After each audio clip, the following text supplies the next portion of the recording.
आहे।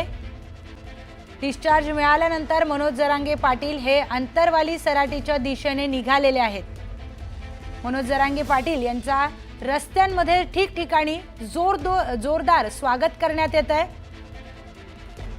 जेसीबीतून फुलं उधळत मनोज जरांगे पाटील यांचं रस्त्यामध्ये ठिकठिकाणी स्वागत करण्यात येत आहे।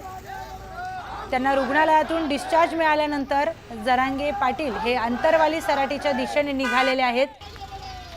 छत्रपती संभाजीनगरमधील रुग्णालयामध्ये त्यांच्यावर उपचार सुरू होते। 5 दिवसांच्या उपोषणानंतर त्यांना रुग्णालयामध्ये दाखल करण्यात आलेलं। त्यानंतर जागोजागी त्यांचं स्वागत होताना दिसतंय। अगदी जेसीबीतून त्यांच्यावर फुलं उधळण्याचं देखील दिसून आलंय। छत्रपती संभाजीनगरवरून मनोज जरांगे पाटील हे अंतरवाली सराटीच्या दिशेने निघाले आणि रस्त्यांमध्ये गावोगावी त्यांचं स्वागत करण्यात येत आहे। ठिकठिकाणी फुलांची उधळण करत त्यांच्या नावाच्या घोषणा देत स्वागत करण्यात येत आहे। थेट जाऊयात आपले प्रतिनिधी रवी जयस्वाल यांच्याकडे। रवी, तुम्ही तिथे उपस्थित आहात, काय सगळं तिकडे वातावरण आहे? आपण जर बघितलं तर मराठा आरक्षणाच्या लढ्याला मोठं यश मिळाल्यानंतर जरांगे पाटील रुग्णालयामध्ये ऍडमिट होते आणि त्यानंतर आज जरांगे पाटील यांना रुग्णालयातून डिस्चार्ज मिळालेला आहे आणि डिस्चार्ज मिळाल्यानंतर जरांगे पाटील आज अंतरवाली सराटीकडे रवाना झाले आहेत। मात्र या दरम्यान रस्त्यामध्ये ठिकठिकाणी मराठा समाजाकडून जरांगे पाटील यांचं जल्लोषात स्वागत केलं जात आहे। जेसीबीतून फुलांची उधळण करत जरांगे यांचं स्वागत करत मराठा समाज जे आहे ते जो घोषणाबाजी करताना आपल्याला या ठिकाणी बघायला मिळते। मोठा आनंद जो आहे तो मराठा समाजामध्ये यावेळी आहे। आता जरांगे पाटील जे आहे ते अंतरवाली सराटीच्या दिशेने रवाना झालेले आहेत आणि त्या ठिकाणी जाऊन सुद्धा जरांगे पाटील जे आहे ते आता जे उपोषण स्थळ आहे त्याला नतमस्तक होणार आहेत। रवी, धन्यवाद आपण दिलेल्या माहितीसाठी। तर मनोज जरांगे पाटील हे अंतरवाली सराटीच्या दिशेने निघालेले आहेत आणि रस्त्यामध्ये जागोजागी फुलांची उधळण करत त्यांचं जोरदार स्वागत होत आहे।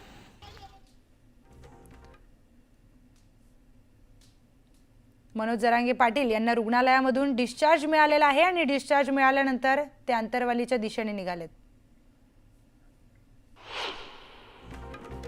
तर उपराष्ट्रपती पदाच्या निवडणुकीच्या पार्श्वभूमीवर डॉक्टर श्रीकांत शिंदे यांनी दिल्लीमध्ये शिवसेनेच्या खासदारांची महत्त्वाची बैठक बोलावली आहे। उपराष्ट्रपती पदाचे एनडीएचे उमेदवार डॉक्टर CP राधाकृष्णन यांना जास्तीत जास्त मतांनी निवडून आणण्याचा चंग डॉक्टर श्रीकांत शिंदे यांनी बांधलाय।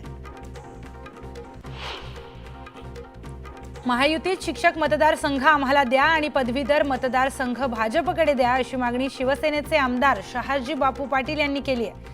शिक्षक मेळाव्यामध्ये मंगेश चिवटेंकडे शहाजी बापू पाटील यांनी ही मागणी केली आहे। भिवंडीत आगामी पालिका निवडणुकीच्या पार्श्वभूमीवर शरद पवार गटाचे मुमताह अन्सारी यांच्या उपस्थितीमध्ये मोठ्या संख्येने कार्यकर्त्यांचे पक्षप्रवेश पार पडलेत। माळशिरसचे शरद पवार गटाचे आमदार उत्तमराव जानकर पुन्हा एकदा वादाच्या भोवऱ्यात अडकलेत। रास्ता रोको आंदोलनाला गर्दी जमवण्यासाठी चक्क आंदोलकांना मटण पार्टी दिल्याची धक्कादायक बाब समोर आली आहे। आमदारांच्या या मटण पार्टीवर टीका होत असतानाच पालकमंत्री जयकुमार गोरे यांनी देखील आमदार जानकर यांच्यावर जोरदार टीका केली आहे। नदीत जास्त होड्या झाल्या की शहाण्याने काठ कधी सोडू नये। आमच्यातले अनेक जण तिकडे गेले आहेत, त्यांना विशालनंच सांगितलं असेल तिकडे जा आणि विशाल पाटील कधी काय करेल याचा काही नेम नाही असा टोमणा माजी मंत्री जयंत पाटील यांनी लगावलाय। ते सांगलीवाडीमध्ये होड्यांच्या स्पर्धेत जाहीर कार्यक्रमात बोलत होते। आगामी महापालिका निवडणुकीसाठी सर्व राजकीय पक्षांनी जोरदार तयारी सुरू केली आहे। तर शिवसेनेने देखील मुंबईतील प्रभारी विभाग प्रमुख आणि प्रभारी विधानसभा प्रमुखांची यादी जाहीर केली आहे। उपमुख्यमंत्री एकनाथ शिंदे यांच्या आदेशानुसार 32 प्रभारी विभाग प्रमुख आणि 3 प्रभारी विधानसभा प्रमुखांची नियुक्ती करण्यात आली आहे। नागपूर महानगरपालिकेच्या आगामी निवडणुकीमध्ये प्रभाग रचनेबाबत 115 आक्षेप दाखल झाले आहेत। काँग्रेस सोबतच भाजपच्या माजी पदाधिकारी आणि नगरसेवकांनीही आक्षेप नोंदवले आहेत। या आक्षेपावर मंगळवारी सुनावणी होणार असून त्यानंतर अंतिम प्रभाग रचना निश्चित होणार आहे। नवीन नागपूर संदर्भामध्ये आज मुख्यमंत्र्यांच्या उपस्थितीत करार होणार आहे। नागपूरचा वाढता विस्तार लक्षात घेता राज्य मंत्रिमंडळाने 6500 कोटी रुपयांच्या नवीन नागपूर प्रकल्पाला मान्यता दिली आहे. रिपब्लिकन सेनेचे अध्यक्ष आनंदराज आंबेडकर यांनी अमरावतीमध्ये कार्यकर्ता आणि पदाधिकारी मेळावा घेतलाय.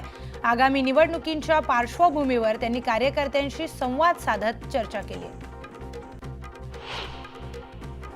व्याघ्र अधिवास क्षेत्र म्हणून ओळखल्या जाणाऱ्या जिल्ह्यातील मुक्ताई भवानी अभयारण्यालगतच्या शेत शिवारामध्ये वन्य प्राण्यांनी हैदोस घातलाय. त्यामुळे पिकांचं मोठ्या प्रमाणामध्ये नुकसान झालंय. मात्र वन विभागाच्या दुर्लक्षामुळे शेतकऱ्यांनी संताप व्यक्त केला. मोहम्मद पैगंबर यांच्या जयंतीनिमित्त सोलापूर शहरातून जल्लोषामध्ये मिरवणूक काढण्यात आली. यावेळी तरुणांनी गाण्यांच्या तालावर ठेका धरलाय, तर ठिकठिकाणी मोफत मिठाई आणि सरबताचं वाटप करण्यात आलंय. अहिल्यानगर जिल्ह्यातील जामखेड तालुक्यातील नानज येथे खर्डा चौकामध्ये भीमसैनिक संघटनेच्या वतीने आंदोलन करण्यात आलंय. खेड बंदला 100% प्रतिसाद देत रास्ता रोको आंदोलन करण्यात आलंय. कसारा पोलीस स्थानकाच्या हद्दीमध्ये येणाऱ्या पाटोल येथील एका शेतकऱ्याच्या दुभत्या म्हशीचा विद्युत तारेचा शॉक लागल्यानं मृत्यू झालाय. त्यामुळे शेतकरी आर्थिक संकटात सापडलाय. मात्र महावितरणाचं दुर्लक्ष होत असल्यानं शेतकऱ्यांना संताप व्यक्त केलाय. मालेगावातील गिरणा धरण अखेर 100% भरलंय. मालेगाव, नांदगावसह जळगाव जिल्ह्यातील अनेक गावांच्या पाणी प्रश्नासोबतच सिंचनाची देखील 2 वर्षाची चिंता मिटली आहे. त्यामुळे नागरिकांसह शेतकऱ्यांनाही दिलासा मिळाला. चंद्रपूर जिल्ह्यातील कोरपना येथे उपविभागीय अधिकारी कार्यालय स्थापन करण्याच्या दृष्टीनं महत्त्वाचं पाऊल उचलण्यात आलंय. कोरपना आणि जिवती तालुक्यातील तहसीलदारांनी शासनाकडे सकारात्मक अहवाल सादर केलाय. आज आंतरराष्ट्रीय साक्षरता दिन आहे. मात्र नागपूर सारख्या महानगरात आजही अनेक ठिकाणी मुलांना शिक्षणापासून वंचित राहावं लागतं. शहरातील फुटपाथवर अशीच एक शाळा भरते आणि शिक्षणापासून वंचित असलेल्या मुलांना शिक्षण देण्याचा, त्यांचं भविष्य उज्ज्वल करण्याचा उपायही ही संस्था प्रयत्न करते. पालघरच्या समुद्र किनाऱ्यावर 3 भले मोठे कंटेनर आढळून आले. हे कंटेनर ओमान जहाजातील दुर्घटनेतील असल्याची माहिती समोर येते. ओमान जहाजावरील 350 पैकी 302 कंटेनर शोधण्यात यश आलं असून बेपत्ता असलेल्या 48 कंटेनरपैकी 25 कंटेनर हे गुजरातमध्ये तर 3 पालघरच्या समुद्रकिनारी असल्याची माहिती पोलिसांनी दिली आहे. जळगावच्या 40 मधील गिरणा धरण सध्या 96% इतकं भरलंय. धरणाच्या 6 दरवाजातून विसर्ग सुरू केलाय. गिरणासह मन्याड धरणातूनही पाण्याचा विसर्ग सुरू असल्यामुळे गिरणा नदीला पूर आलाय. जिल्हा परिषदेच्या शिक्षकांची संभाजीनगर तालुक्यातील सोसायटीच्या वार्षिक सर्वसाधारण सभेमध्ये प्रचंड प्रमाणात गदारोळ झाला. संचालक मंडळ बरखास्त करा अशी मागणी सभासदांनी लावून धरल्याने प्रचंड प्रमाणामध्ये गदारोळ झालाय. खग्रास चंद्रग्रहण असल्यानं कुलस्वामिनी आई तुळजाभवानी मातेची मूर्ती पांढऱ्या सोहळ्यात ठेवण्यात आली होती. या ग्रहण काळामध्ये भाविकांना देवीचं दर्शन बंद करण्यात आलं होतं. महंत पुजारी यांनी ग्रहण सुरू करण्यापूर्वी देवीचा अभिषेक पूजा केली व आईच्या नावाने पौर्णिमेनिमित्त जोगवाही मागण्यात आला. यंदा तुळजाभवानी मातेचा शारदीय नवरोत्सव 9 ऐवजी 10 दिवस साजरा होणार आहे. या उत्सवातील मुख्य बदल म्हणजे घटाला 10 माळा चढवून 11व्या दिवशी म्हणजेच विजयादशमीला साजरी होणार. त्यामुळे भवानी माता 14 सप्टेंबर पासून मोहनिद्रा अवस्थेत जाणार आहे. रत्नागिरी जिल्ह्यातील दापोली उपजिल्हा रुग्णालयाच्या समोर आणि आवारामध्ये भले मोठे खड्डे पडल्यानं रुग्णांसह त्यांच्या नातेवाईकांचे हाल होत आहेत. रुग्णाला येताना खड्ड्यातून मार्ग काढत त्यांना रुग्णालयामध्ये यावं लागतंय. वाहन चालकांना देखील तारेवरची कसरत करावी लागते. संततधार पावसानंतर आता अमरावती जिल्ह्यामध्ये सोयाबीनवर येलो मोझॅक रोगाचा प्रादुर्भाव झालेला दिसून आलाय. जिल्ह्यामध्ये 50% पेक्षा अधिक सोयाबीन पिकांवर येलो मोझॅक रोगाचं सावट आहे.